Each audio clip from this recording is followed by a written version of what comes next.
al séptimo conversatorio organizado por Zona Juvenil y Movimiento Reacción. Antes de empezar, quiero agradecer la presencia de Jimena Peña, candidata a la presidencia. Y pues nada, este conversatorio se realizará bajo los márgenes del respeto, por lo tanto no se permitirán epítetos ofensivos en la comunicación oral y escrita. Dicho esto, damos paso a Carlos Carrera, moderador del conversatorio. Muchas gracias.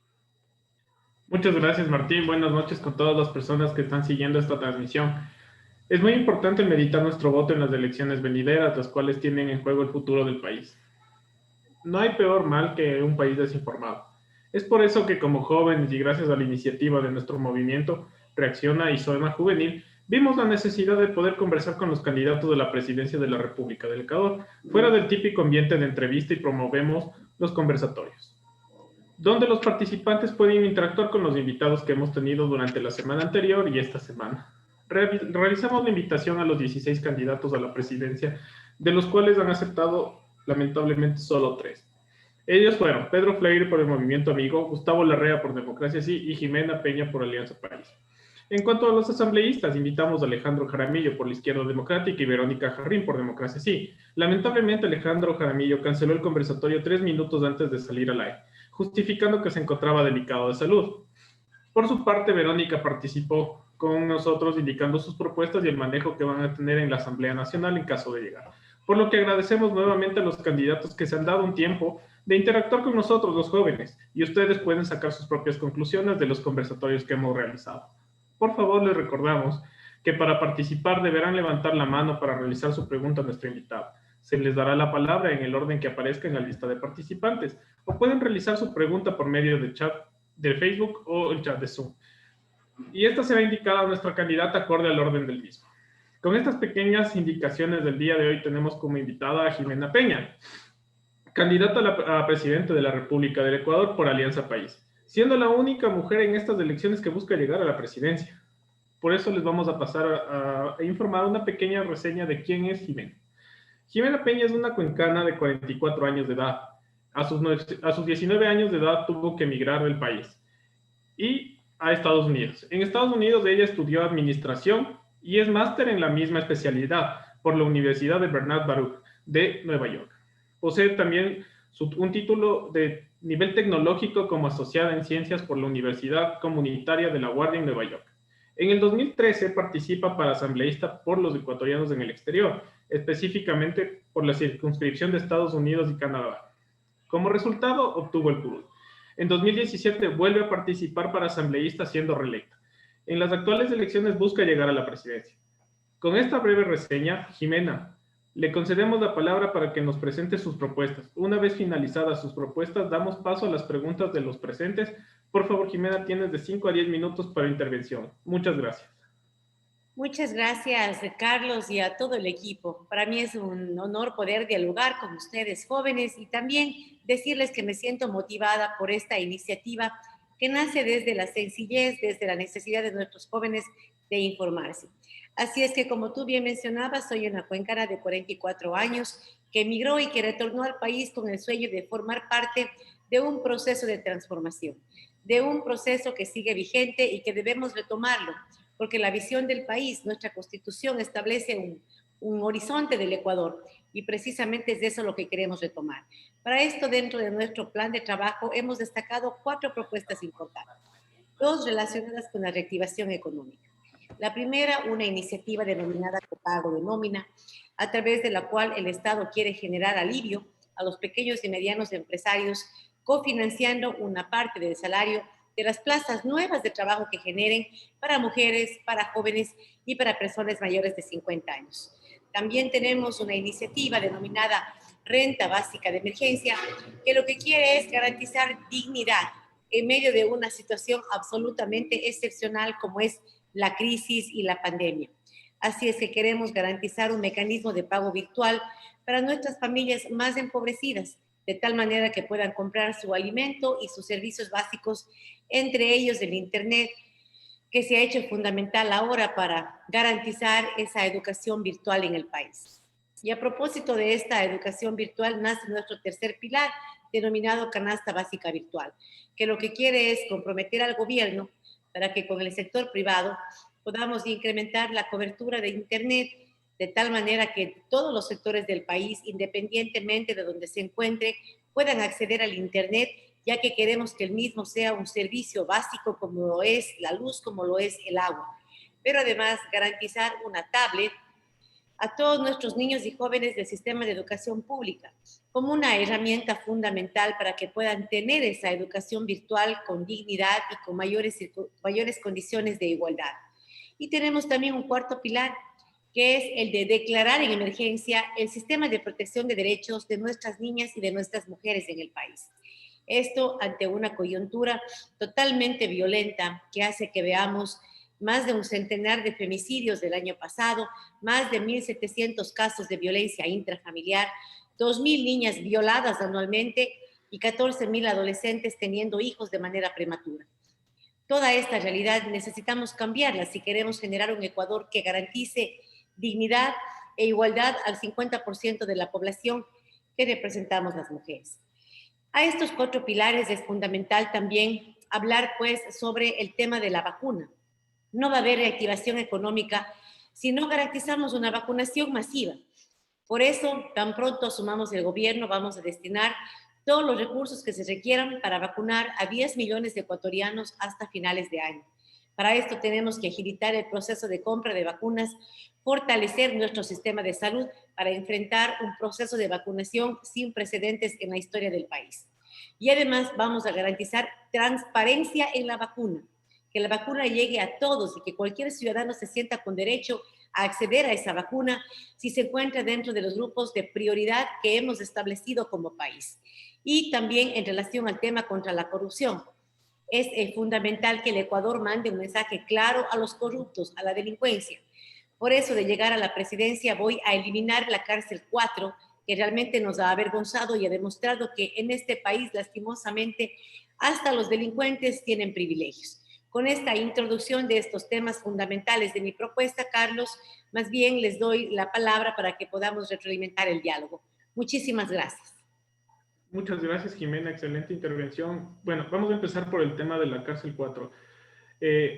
Actualmente la cárcel 4 perdió la esencia para la cual fue creada. Esta nace para los policías que estaban en servicio activo y de alguna forma cometen alguna infracción, ¿no? ¿En qué momento pierden el rumbo?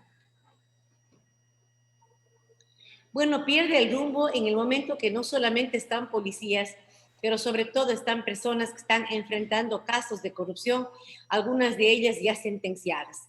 Lo que vemos entonces es que hay una justicia que trata de una manera a unos delincuentes y de otra manera a otros. Hace unas semanas me encontré con una madre que lloraba diciendo que su hija estaba detenida, que había cometido un delito y que su hija tenía que estar 3 años en prisión, de los cuales ya había enfrentado 1 año y medio. Y ella reconocía el error de su hija y estaba consciente que su hija tenía que cumplir con la sociedad esa pena. Pero a la par decía, mi hija cometió un delito menor y ha ido a una cárcel común. ¿Cómo es posible que estos delincuentes que roben por miles, que roben en medio de una pandemia, tengan que ir a una cárcel de privilegios? He acogido el clamor de esa madre y de cientos de ciudadanos que estamos cansados de ver que la cárcel 4 se usa como si fuera un hotel para los delincuentes. Vemos que se dan el lujo de pedir, de comer lo que quieren. Tienen acceso hasta el Internet. Nuestros niños en la realidad no tienen acceso a la conexión virtual. No pueden estudiar. Y resulta que aquí en el Ecuador, personas sentenciadas o que enfrentan cargos de corrupción se dan el lujo de firmar un TikTok en la cárcel. Yo creo que esta realidad tiene que cambiar. Y la única manera de hacerlo es mandando un mensaje contundente. No más privilegios ni delincuentes de cuello blanco. Sí, perfecto. Entonces, no se eliminaría la cárcel 4, sino que le harían retomar el rumbo para la cual fue creada en un inicio. Yo creo que es importante eliminarla como mensaje claro. Y si se requiere dar cierta protección adicional a ciertos detenidos por su nivel de sensibilidad, se puede hacer un pabellón especial en la misma cárcel de La Tacunga. No necesitamos una cárcel específica para esto. Si es que es necesario establecer un lugar con mayor protección, con mayor seguridad por diferentes casos, que se lo haga dentro de la misma cárcel de La Tacunga. Muchas gracias, Jimena. Por favor, vamos levantando la mano para realizar las preguntas. Yo tengo una pregunta, Carlos, por favor. Martín. Jimena, ¿cuál sería su postura? ¿Cuál sería el sistema de cómo va a manejar para el ingreso a las universidades? Hemos visto que en sus propuestas igual va a continuar con el examen ser bachiller, que es una odisea para todos los jóvenes de hoy en día. ¿Cómo va a manejarse el proceso de ingreso a la universidad? Te comento, Martín, que tuve la oportunidad de participar en un foro del sistema de educación superior, donde participaron muchos rectores de las universidades. Y tengo que decirles con vergüenza, de los 16 candidatos que fueron invitados, 5 estuvimos. Y de esos 5, 2 se retiraron a mitad del foro. Esa es la prioridad que ciertos candidatos le están dando a un tema tan sensible como es la educación superior. En este foro, obviamente, las diferentes autoridades de las universidades plantearon varias iniciativas. Una preocupación enorme que tienen es en relación al presupuesto. Y tienen toda la razón. Si queremos que las universidades trabajen en oferta académica y no tienen sus presupuestos, en la actualidad el Estado les debe 130 millones de dólares, no van a poder comprometerse a generar esa oferta que es tan necesaria. Nos decían que durante los últimos años y con mucho esfuerzo, el Ecuador tiene plazas o espacios para 120,000 estudiantes, pero que la demanda ha ascendido a 200,000 estudiantes.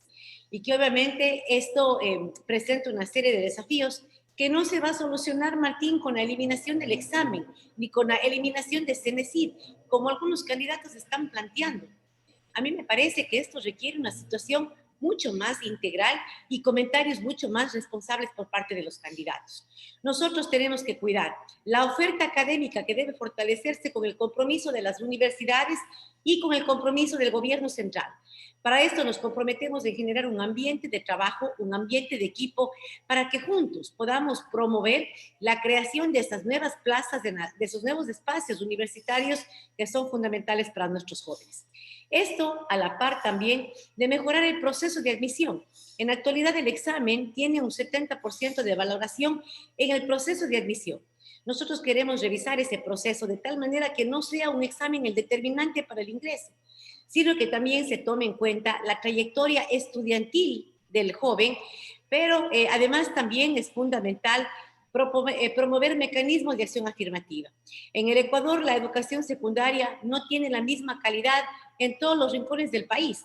Esto hace que tengamos que generar acción afirmativa para ciertos sectores, como nuestros jóvenes afrodescendientes, nuestros jóvenes de pueblos y nacionalidades que se encuentran en total desventaja en este proceso de admisión. Para ellos, mecanismos de acción afirmativa, mientras trabajamos para equilibrar, para mejorar las condiciones de calidad en la educación secundaria.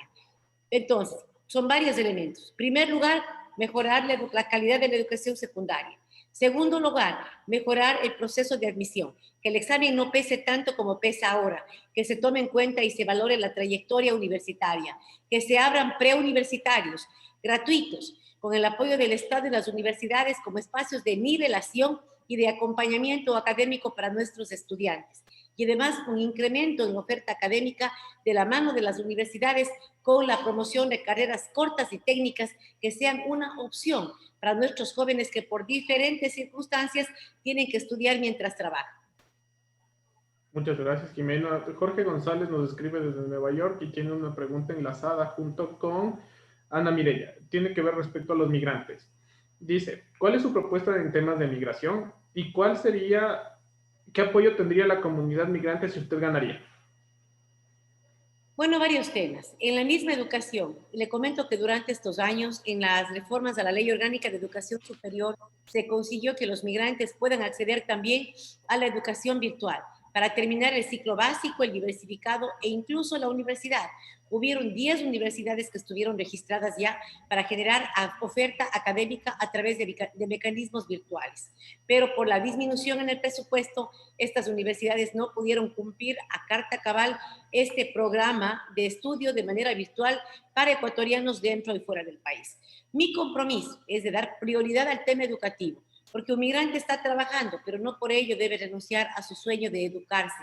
Por eso queremos promover recursos y también el liderazgo necesario para promover que todas las universidades públicas comiencen a desarrollar estos proyectos de educación virtual, que sin duda beneficiarán a ecuatorianos dentro, pero también fuera del país.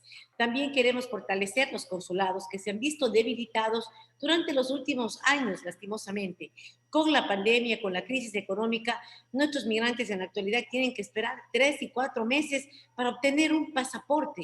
Esto es intolerable. Debemos cambiar aquello y por eso nuestra prioridad para fortalecer esos, para promover los servicios consulares que se han debilitado enormemente y a la par también acompañar un retorno digno, que debe prepararse desde que el migrante está pensando en retornar, desde ahí. Y por supuesto desarrollar políticas de bienvenida con los gobiernos locales, que también tienen una responsabilidad de generar políticas públicas a favor de nuestros migrantes y sus familias. Muchas gracias, Jimena. Tenemos otra pregunta por parte de Casper Axel. Por favor, ¿le pueden preguntar cómo trabajaría contra la corrupción que existe actualmente en el país?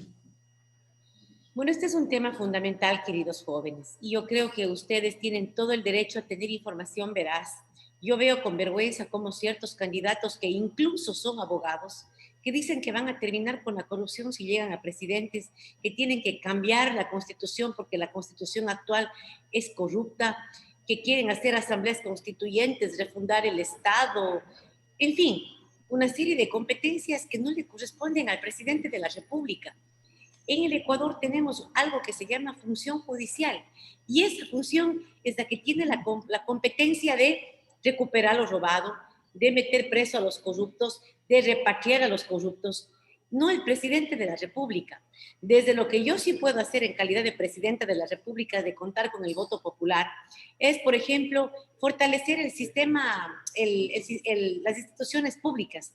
Queremos profesionalizar las instituciones públicas, de tal manera que una gerencia de un hospital no sea nunca más puesto a dedo, en base a la familiaridad con un asambleísta, con, digamos, con personas que llegan a ese cargo 4 o 5 meses y luego se van. Ni un puesto de caramelo se maneja con ese nivel de informalidad. Por eso queremos promover que esos espacios sensibles de nivel jerárquico superior los obtengan los funcionarios públicos en base a una carrera profesional, en base a mérito, formación continua, evaluaciones permanentes y que en base a concursos puedan ellos acceder a un cargo de gerente, por ejemplo, para un periodo de 4 o 5 años, con el fin de que esa institución pueda beneficiarse de la visión de un administrador que conozca a carta cabal la institución y que además se comprometa, porque no es un funcionario de turno, sino es un funcionario que está ahí en base a su mérito en la carrera profesional. Eso va a ser fundamental para garantizar instituciones que trasciendan la coyuntura de un gobierno de 4 años. Sí, justamente eso quería topar en el tema, pero ya lo aclaró que retomaríamos nuevamente en el sistema público lo que son las carreras que realmente se las perdieron en el gobierno de 10 años de Rafael Correa. Eliminó de un tajazo lo que eran las carreras dentro de las entidades públicas y hoy un servidor público, si no puede aspirar a más, sino que se queda en el puesto que simplemente está y no puede seguir subiendo en escalafones. Entonces usted retomaría este tema de las carreras dentro del sistema público, ¿verdad? Carlos, es que es fundamental garantizar una profesionalización en el sector público. Imagínate lo desmotivante que debe ser para un funcionario que hace bien su trabajo, que llega todos los días, que da lo mejor de sí, que quiere escalar y no puede porque no tiene una conexión política. Y de pronto ve a alguien que no tiene esas cualidades, esas características, esa entrega laboral y va de jefe. Eso debe ser absolutamente desmotivante. Yo en mi vida profesional, Carlos, siempre he tenido la posibilidad de ganarme cada espacio en base a mérito, en base a mi trabajo. Y me gusta que valoren mi trabajo porque yo cuando desempeño una labor lo hago de manera absolutamente responsable. Entonces, claro, para las personas como yo que hemos vivido fuera, que hemos vivido sin palancas y que lo único que nos ha servido para salir adelante es nuestro mérito, nuestro trabajo, sabemos la importancia de que se valore la capacidad, la entrega de un funcionario cuando se está desempeñando dentro de una función. Perfecto. Entonces, en este sentido, seguimos con el tema de lo que es la corrupción. Hay el ministro Ceballos que está actualmente en entredicho por el tema de las vacunas. ¿Cuál es su opinión respecto a lo que aparentemente se favoreció a los familiares del ministro para recibir la vacuna. Absolutamente vergonzoso que además siga siendo ministro. Eso creo que es lo peor de lo peor, porque ya cometió tremenda imprudencia, tremenda arbitrariedad, porque con todo derecho probablemente la madre del ministro se merezca una vacuna como se la merece tu madre o la madre de todos los ciudadanos que están, digamos, viendo este programa. Yo entiendo que hayan grupos de atención prioritaria, nuestros adultos mayores, pero no es lo mismo una adulta mayor que está bien cuidada en un lugar, tranquila, confinada porque hay una pandemia, que un adulto mayor que tiene que salir a trabajar, Carlos. En el Ecuador hay adultos mayores que trabajan reciclando basura, que trabajan vendiendo en las calles, que trabajan en los mercados. ¿Qué pasa con esos adultos mayores? ¿Acaso no se merecen la vacuna solo porque no tienen un familiar en el gobierno? Por favor, absolutamente reprochable esta situación. Por eso hablé también en el inicio de generar transparencia en esa vacuna, en el manejo de la vacuna, porque todo ciudadano debe sentirse que puede ser una prioridad si está más expuesto. La prioridad debe establecerse en base al nivel de exposición, al nivel de posible contagio que puede tener el ciudadano. Yo en lo personal, luego de haber recorrido el país, la prioridad está en los sectores populares, Carlos, no hay dónde perderse, en los mercados. Ahí los ciudadanos tienen que salir día a día a ganarse la vida. Muchos de ellos ni siquiera tienen plata para una mascarilla. Entonces, la prioridad de la vacuna está en esos sectores populares, en los mercados. Nuestros vendedores o comerciantes autónomos deben ser una prioridad. Caso contrario, esos sectores se convierten en epicentros de contagio que no van a permitir que manejemos la pandemia de manera correcta. La prioridad en los sectores populares donde hay epicentros de contagio por la pobreza y la necesidad. ¿Liberarían el tema de la vacuna para que sea el sector privado también que lo pueda promover, para que de esta forma el Estado pueda concentrarse en los sectores más vulnerables? Eso hay que manejarlo con altísimo cuidado, Carlos, porque no queremos que pase con la vacuna lo que ha pasado con un respirador, que solamente el que tiene plata puede acceder al respirador y los otros no. Y lastimosamente, conociendo todavía las estructuras de corrupción, lo más probable es que comiencen a vender o a robar para vender al sector privado y comiencen a haber más vacunas en el sector privado que en el sector público. Y eso puede ser muy, muy peligroso porque la salud, que es un derecho, se va a convertir en un privilegio. Por eso tenemos que garantizar en primer lugar que nuestros sectores vulnerables se vacunen. Y luego de ello encontrar un mecanismo de cooperación, pero que debe tener un estricto control para evitar que haya un mal manejo que permita una privatización de un bien como la vacuna, que debe ser un derecho para todos los ecuatorianos. Muchas gracias. Tenemos a Fanny Peña Pacheco. Buenas noches. Por favor, ¿en qué consiste en declarar en emergencia la situación de la mujer? Bueno, había dado breves rasgos de lo que vivimos las mujeres. Hablamos del nivel de violencia, hablamos de femicidio, hablamos de violación, hablamos de embarazo precoz. Todas estas realidades aquejan a las mujeres.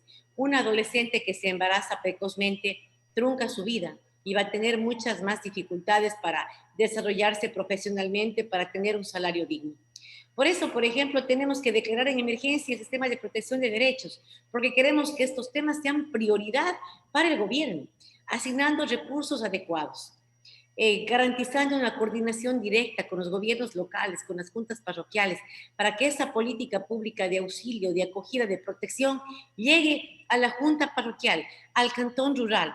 Es fundamental transversalizar la política y para esto requerimos liderazgo y voluntad política, para poder coordinar adecuadamente con los gobiernos locales y trascender las diferencias políticas por las mujeres, por nuestras niñas, por la desigualdad y por todos los temas que van a significar la necesidad de coordinar un trabajo con los diferentes niveles de gobierno.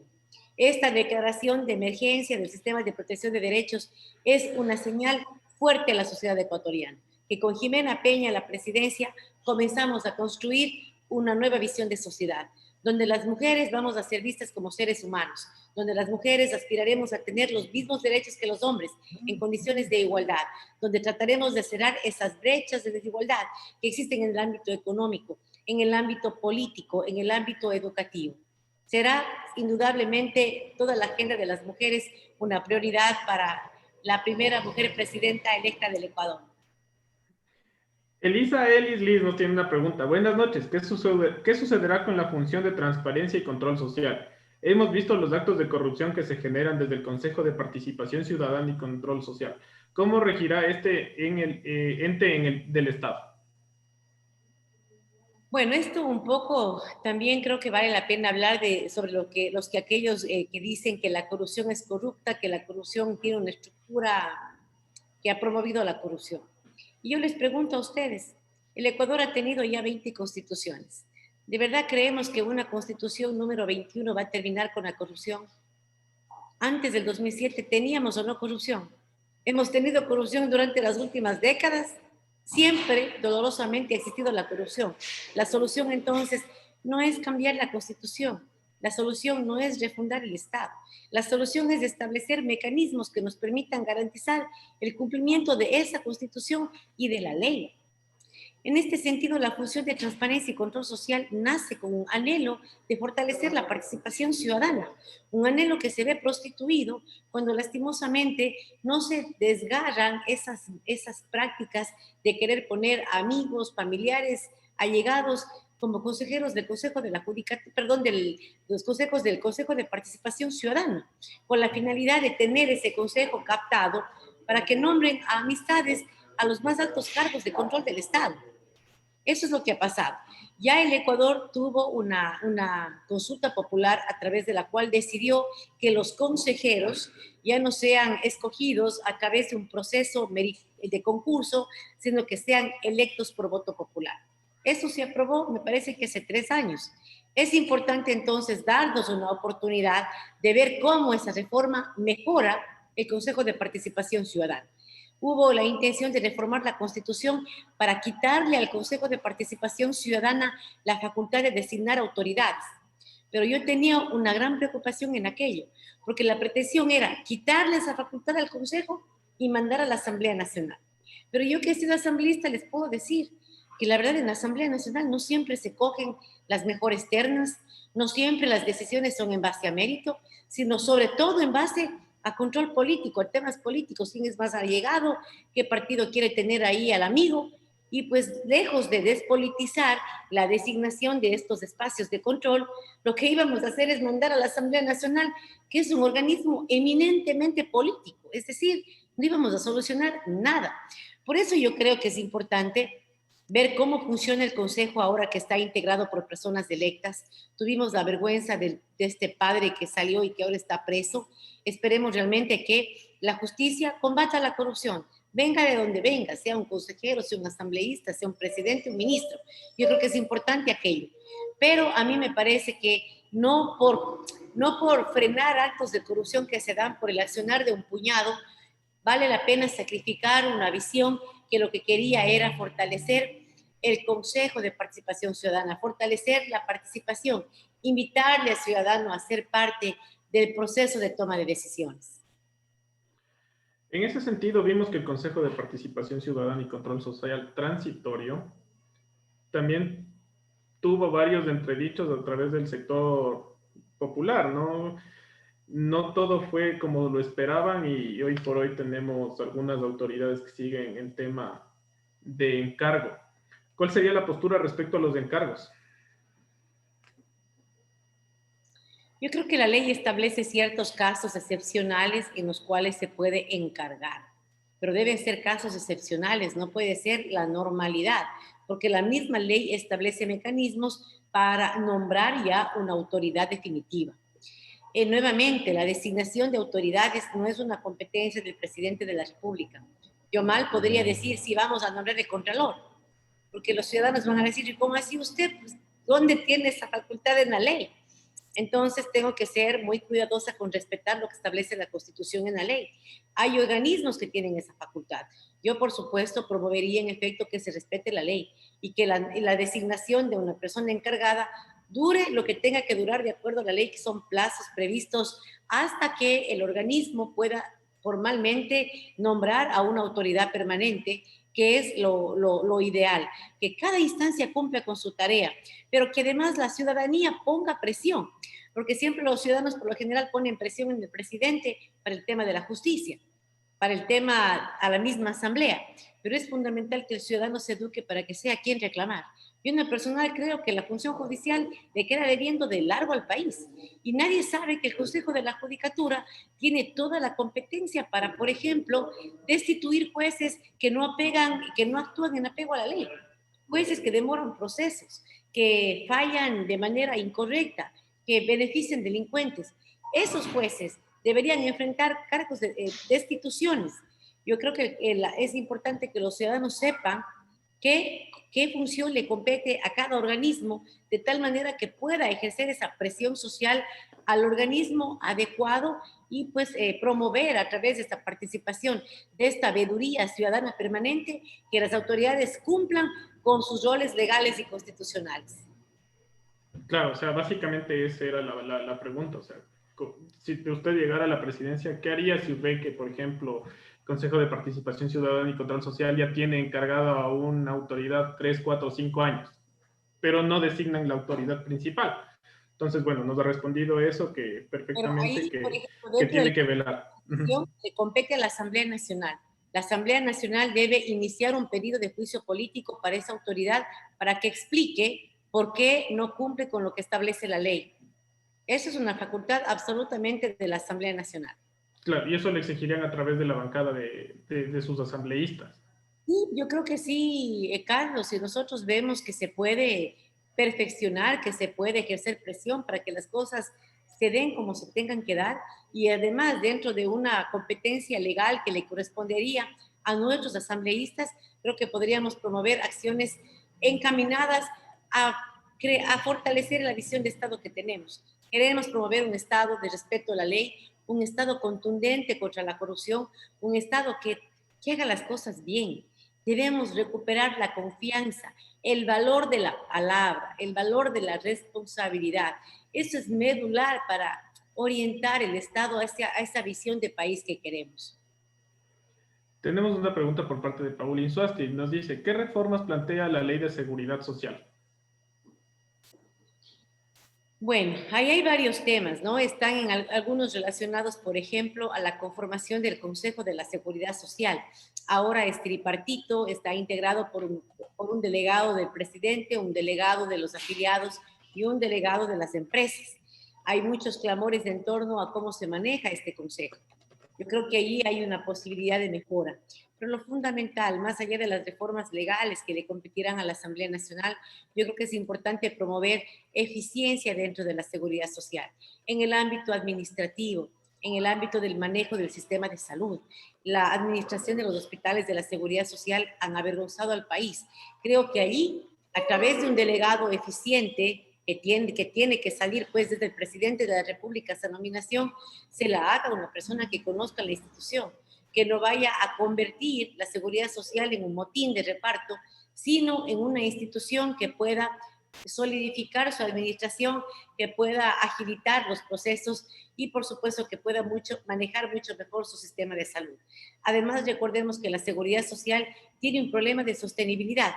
En la actualidad, me parece que cada pensión jubilar se sostiene con contribuciones de 6.3 trabajadores. En el 2050, cada pensión jubilar va a estar cubierta por apenas 2.3 trabajadores. Obviamente, esto demuestra que va a haber un problema de sostenibilidad a largo plazo. Yo creo que es absolutamente responsable enfrentar esto, no en carón de LED, ni con los empresarios, con todos los actores de manera transparente, de tal manera que planteemos soluciones que sean socializadas y que sean en consenso con los afiliados y los trabajadores. Perdón, los afiliados y los empresarios. Gracias. Tenemos una pregunta por parte de Ana Mireya. ¿Cuál es su postura con respecto a la seguridad de los ciudadanos? Esto tiene que ver básicamente con el tema de la ola criminal aparentemente que estamos viviendo en estos tiempos. Bien, la inseguridad.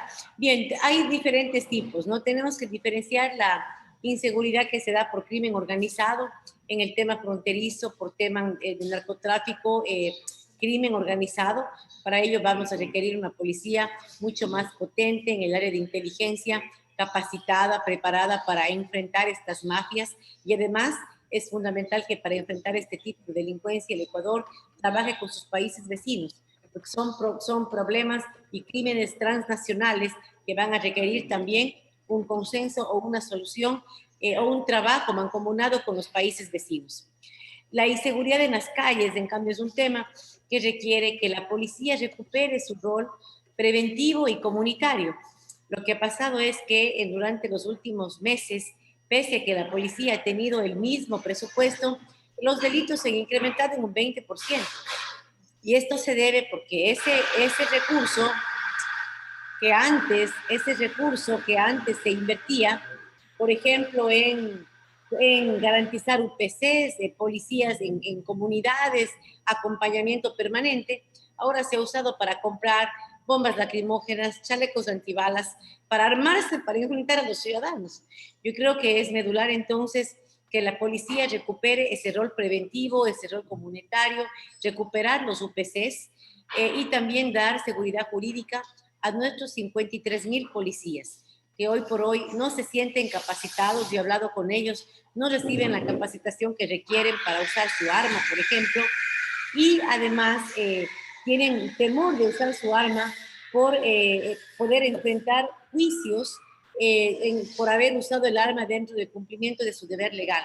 Estos juicios obviamente requieren que los uniformados tengan que contratar un abogado, gastar sus recursos de su familia para protegerse ante un juicio por haber actuado dentro del marco de su deber legal. Por esto, garantizar seguridad jurídica a nuestros 53,000 policías será un tema importante para que los policías puedan usar su arma con mayor tranquilidad y puedan enfrentar con firmeza a la delincuencia organizada. Muchas gracias. En ese sentido, tenemos una pregunta por Jorge González que nos dice, ¿está de acuerdo con el porte de armas? Esto se debe referir al común de los ciudadanos. Bien, el porte de armas realmente es un tema demasiadamente complejo. Igual, como estamos en época electoral, todo suena bien, pero realmente incluso el que propuso esto ya ni siquiera habla de la propuesta, porque obviamente sabe que fue una propuesta que fue muy, muy mal vista por los ciudadanos. Usted no puede combatir la violencia con más violencia. Está comprobado, de acuerdo al Banco Interamericano de Desarrollo, que en un hogar donde una mujer está siendo violentada y si existe en ese hogar una arma, esa mujer tiene 7 veces más probabilidades de morir de un balazo, porque existe el arma en su hogar. Hay países como Finlandia, Japón, que tienen una alta seguridad y tienen una tasa de porte de armas del menos del 1%. Es decir, la seguridad no está directamente relacionada con el porte de armas. Así es que yo creo que más bien eso puede ayudar a generar más violencia dentro de nuestra sociedad que ya se encuentra enfrentando niveles de violencia alarmantes. Por eso creo que cuando hablamos de delincuencia, de combate a la delincuencia, debemos hablar de mejoras de oportunidades laborales, de iniciativas de alivio en medio de la pandemia para evitar que nuestros hombres y mujeres tengan que salir a cometer delitos llevados por su desesperación y la necesidad. Creo que es importante más bien hablar de ello como una solución más integral que pensar en armar de manera indiscriminada a todos los ciudadanos y promover violencia. Muchas gracias. Tenemos otra pregunta. ¿Se conformaría el gabinete de su presidencia con gente nueva o alineados al partido político que han sido estos 10 años? Esto se refiere básicamente al reciclaje de funcionarios que hemos visto en varios ministerios. Miren, yo creo que es importante mantener los dos temas. Gente nueva, pero también creo que es importante usar experiencia de los que ya han estado en ciertas funciones. Hay carteras sumamente muy delicadas que de pronto requieren también experiencia y acompañamiento de los que han gobernado antes. Pero obviamente un requisito fundamental tendrá que ser que tengan una hoja de vida impecable, pero además tenemos la aspiración de conformar un gabinete paritario con el 50% de mujeres, de tal manera que el Estado pueda nutrirse del aporte, de la visión, de ese sentir de la mujer ecuatoriana en la toma de decisiones del país. Entonces tendríamos, básicamente es una conjetura, ¿no es cierto?, entre gente nueva y gente con experiencia para poder saber, bueno, es necesaria la experiencia, no podemos poner una persona nueva sin el conocimiento necesario para que dirija, por ejemplo, un ministerio de salud, lo cual ya hemos visto y ha sido un desastre a nivel nacional. Sí, yo creo que es importante valorar de experiencia, pero además, Carlos, alejarnos de esa política de odio, de revancha. A mí mismo me ha pasado. Uno medio decía una idea que de pronto no les gustaba, eres correísta. O sea, ha sido tal el nivel de bajo de debate del país que la persona que discrepa ya es tu opositor, cuando no es así. Yo creo que es importante contar con profesionales y un equipo que no maneje el gobierno con odio, con revancha, que se pase hablando de todos los errores del pasado, como ha pasado con este gobierno que ha desperdiciado demasiada energía y tiempo cuestionando al gobierno anterior, en vez de usar ese tiempo y esa energía a buscar soluciones. Yo, Jimena Peña, sé que voy a coger, si es que gano la presidencia, un país en soletas, un país totalmente defraudado, decepcionado en una pandemia, en una crisis económica. No voy a tener tiempo para estar criticando lo que se hizo mal, porque ya el pueblo lo ha vivido y lo ha sentido. Lo que requerimos es inyectar esperanza y ver hacia el futuro. Ya lo que ya ha pasado, bueno o malo, se quedó atrás. Tenemos ahora que trabajar para levantar el ánimo del ecuatoriano, para fortalecer esa esperanza y solucionar los problemas. Con esa visión yo quiero gobernar. Muchas gracias, Jimena. En honor al tiempo, tenemos que ya ir cerrando este pequeño conversatorio. Le doy la palabra para que usted culmine este conversatorio con ¿por qué debemos votar por Jimena Peña? Fuera de todo lo que ya nos ha dicho, ¿por qué debemos votar por Jimena Peña siendo la única mujer en la papeleta para presidente? Y adicional a esto, bueno, tenemos que buscar nuevamente la unidad del país porque todos esos 14 años que ha sido gobernado prácticamente por la persona que está en Bélgica, vimos cómo nos dividió como ecuatorianos. Entonces, Jimena tiene la palabra. Yo creo que es importante aprender de los errores. La política debe construirse y creo que es responsabilidad de los jóvenes, de gente nueva, retomar la política en el país y aprender de los errores, pero sobre todo proyectarnos hacia el futuro. Y yo creo que en efecto la política ha tenido demasiado ego, demasiada pelea, demasiada disputa. Hemos visto en el debate, no sé si ustedes tuvieron la posibilidad de presenciar los debates, mucho ego. En un momento hay candidatos que se ponen a estar hablando de sus títulos como si al pueblo ecuatoriano le interesara cuántos títulos ha acumulado el uno sobre el otro. Vimos también candidatos que quieren ganar el favor de los jóvenes bailando, haciendo TikToks, disfrazándose. A mí me parece que esa es una falta de respeto a la intelectualidad de nuestros jóvenes. Yo estoy segura que ustedes no quieren circo, porque aquí no estamos eligiendo al mejor payaso, estamos eligiendo nada más y nada menos que la máxima autoridad de representación del país, queridos jóvenes. Y eso es una reflexión que yo les invito a hacer. En este sentido, yo creo que he sido una candidata que he representado con dignidad mi aspiración. No he hecho un circo, he presentado propuestas, he estado dispuesta a debatir propuestas, he participado de todos los debates, porque creo que es fundamental que los ciudadanos escuchen esas ideas y la habilidad del candidato también en defender sus propuestas y también pues responder a algunos comentarios que se puedan dar en los diferentes espacios. Yo quiero decirles que en esa papeleta larga de 16 opciones, al final, hay una que nos permite marcar un hito histórico en el Ecuador. Nunca hemos tenido una presidenta, nunca hemos tenido la posibilidad de que la mujer pueda gobernar desde su sentir, desde la visión, que es diferente a la de los compañeros varones. De todos los países del mundo, los 10 países que mejor manejaron la pandemia, 7 de esos 10 países estuvieron presididos por mujeres. Y a mí me parece que no es coincidencia. Es simplemente porque la mujer tiene sensibilidades y tiene habilidades que se pueden usar de mejor manera en momentos de crisis, en momentos de desorden, en momentos de desesperación. Yo creo que eso requiere ahora el Ecuador. Y por eso estoy en esa papeleta, porque estoy convencida que soy una opción. Estoy convencida que estoy tan capacitada como cualquiera de los 15 que estén en esa papeleta. Y estoy convencida que sobre todo tengo una experiencia de vida, una experiencia de lucha, de esfuerzo que no la tienen todos los candidatos.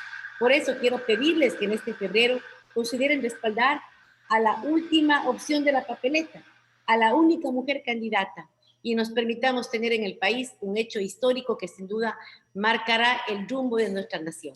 Muchísimas gracias, queridos jóvenes. Muchas gracias, Jimena. Martín.